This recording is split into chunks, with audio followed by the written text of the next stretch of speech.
Well, it's time for my annual State of the Union address, and because this is the Washington Wizards that I always do this with, that joke actually kinda works. The Washington Wizards, talented team, with a head coach in Scott Brooks who's not that great, on top of a team that has never totally been all the way there in terms of chemistry, and now Dwight Howard is coming in there, and that could cause this team to implode, or maybe Dwight would realize the type of player he should be in 2018, and he'll just set screens for John Wall and Bradley Beal. Speaking of those two, maybe their passive-aggressive energy towards each other will not be present. There's a lot to unpack with this team. And before I start going into detail about these guys, I think an expectation for Washington this season would probably be like the 4th or 5th seed in the East, because I don't think they are as good as the Celtics or the Raptors, but I do think they have a chance to make some noise between Philly and Milwaukee, because from a talent perspective, I think because Ben Simmons and Joel Embiid are still early on in their careers, you could argue that a healthy John Wall and then Bradley Beal and then maybe some marginal improvements from like Otto Porter or Kelly Oubre, that could equal more wins right now than Ben Simmons and Joel Embiid, even if Simmons and Embiid are definitely better than what Washington has long term. And then for the Bucks, I think while Giannis is, to me, the second best player in the East, the talent top to bottom between Washington and Milwaukee, pretty even, I would say, with maybe even the shade to Washington, just because I like Bradley Beal so much. But the Bucks have the much better head coach between the two teams, so very interesting, the 3 through 5 thing. And I can't even forget the Indiana Pacers, So 3 through 6 is going to be interesting, and I think that's where the Wizards will probably be contending.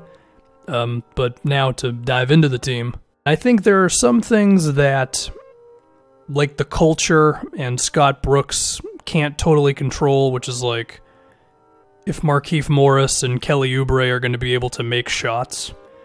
But there are a couple things that can be controlled that I would like to see put in check for this team. Number one is Thomas Satoransky needs to be the 6th man. It seems that the only way that Scott Brooks knows how to get him minutes is when John Wall is not playing, which that just can't be the way it is, right? Like, he's a tall guy who can defend a few positions, he can make plays, he can, run a pick and roll and hit an open teammate and all that, and I think he's smart enough to play off the ball, even if he's not maybe a natural shooter. I don't know if the jury's totally out on how good of a shooter he is, but I'm not expecting him to be like Otto Porter from outside. But I do think he can still play off of John Wall and Bradley Beal. But again, Scott Brooks, it seems like he really doesn't know what he has in Satoransky, and he's got to be a high minutes, high 20s, potentially even low 30s in minutes. I think Scott Brooks is going to try to go to the Kelly Oubre at power forward lineup, which, to be fair, was successful. But I wouldn't be surprised if Satoransky at power forward, or maybe Satoransky at the 3 and then Porter down to the 4, maybe not on that one. But some variation of him being in there over Oubre. I wouldn't be surprised if that lineup was actually better in the long run. But that's the number one thing, is Satoransky needs to get minutes. The second thing is John Wall needs to shoot the ball less. Bradley Beal should be by far and away this team's leading shot taker. And not even this previous season when John Wall was kind of injured and he played like half the season, but even 2 years ago, they averaged the same amount of points, except John Wall was way less efficient than Bradley Beal. And it makes sense, right? Beal is one of the best shooters in the league, and John Wall, his outside shooting, and his shooting overall really is pretty iffy. And that's what I want to address now, is that shooting. The big reason why John Wall needs to shoot less is because the majority, or not the majority, but a lot of the shots he takes are very inefficient, because they are those pull-up mid-range jumpers when teams back up off of him in the pick and roll. You just can't shoot those, or you need to significantly improve on them. But whenever he takes one of those shots, he's just bailing the defense out, and that's another possession that could have gone to Bradley Beal. And I mean, hell, if John Wall's just going to shoot mid-range jumpers, I'd rather Bradley Beal just be in an isolation at that point. So Wall's going to need to correct those. Now, as far as how you do that, I mean, maybe it's just a matter of attacking on the screen a little faster, just so even if the defender is going under, you can still beat him to the spot and still get to the rim. I mean, we see Russell Westbrook do that all the time, and I think John Wall isn't too far away from Westbrook in terms of burst towards the basket with the ball in his hands. So that would be one way. Another way is just to have more of a dynamic offense rather than just pick and rolls all day long. But I'm not going to ask Scott Brooks to do that because he's never really proven that he can do that. But those are the first two things that I think we can maybe ask Scott Brooks and this team to adjust. Satoransky's minutes, John Wall shooting less shots in favor of Bradley Beal. The third thing, and this one is maybe the make it or break it for this team, is Dwight Howard being on his best behavior, which, I mean, look, I know there have been some rumors to like clap back at the initial rumors, which is that everybody hates Dwight Howard. I know Kemba Walker was like, oh no, we liked Dwight or whatever.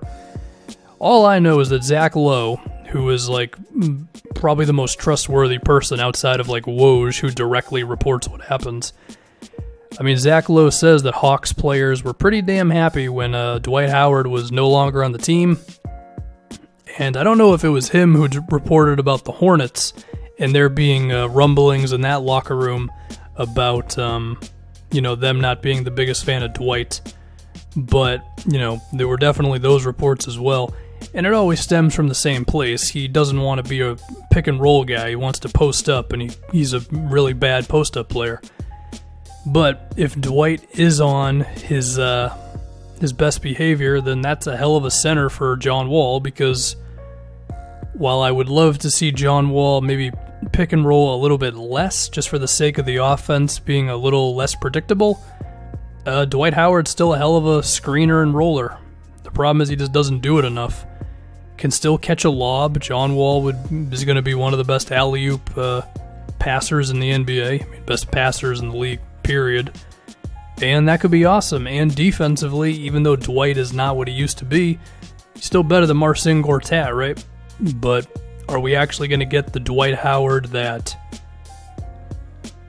Dwight doesn't want to be at this point? I mean, I don't know. He has to realize that he is not this guy who you run the offense through in terms of post-ups, but I don't know. It just seems like, well, I mean, everybody knows the Dwight Howard story at this point. I don't need to dive into it too much. Other than that, if we look at other things with this team, I mentioned Kelly Oubre.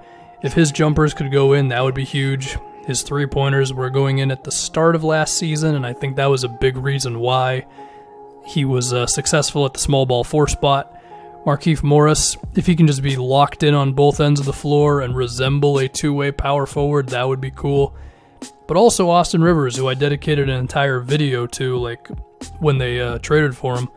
I do think there's a chance that he could be a ball handler to help out Bradley Beal and then a floor spacer to help out John Wall. But I think that is more in theory. I'm not saying that's a definite, but, Rivers' his jump shot definitely improved last season. So if he could just continue that, then that would be awesome. But at the same time, Doc Rivers put on a hell of a coaching performance last season. His X's and O's game was pretty damn good, and I think that helped out Austin Rivers. And I mean, Scott Brooks, as I make known every time I talk about the guy, not exactly the most detailed game plan in the world. So I'm leaving out hope for Austin Rivers to be a real thing for these guys, but I wouldn't be surprised if he was a little bit of a disappointment as well. We can also get to my guy Troy Brown Jr., who is a tall wing who can make plays for others. I don't know how much we're going to see of him this season. I think he will end up being better than Austin Rivers, and I could picture him being like Thomas Satoransky, where he just does a whole lot of things besides score the basketball but still make a positive impact. but I just don't know if we're going to see it this season. So, you know, I made that video about 5 non-lottery picks who I think have star potential, I think that video was, and I do still believe that with Troy Brown. There's a chance he only plays like 12 minutes a game this season. So yeah, I think that's the Washington Wizards for you. There's a whole lot of if, which is always the thing with this team. And as I mentioned earlier, I think these guys are worse than the Celtics, the Raptors, and then after that, they are in a similar boat with like Philly, Milwaukee, Indiana, and yeah.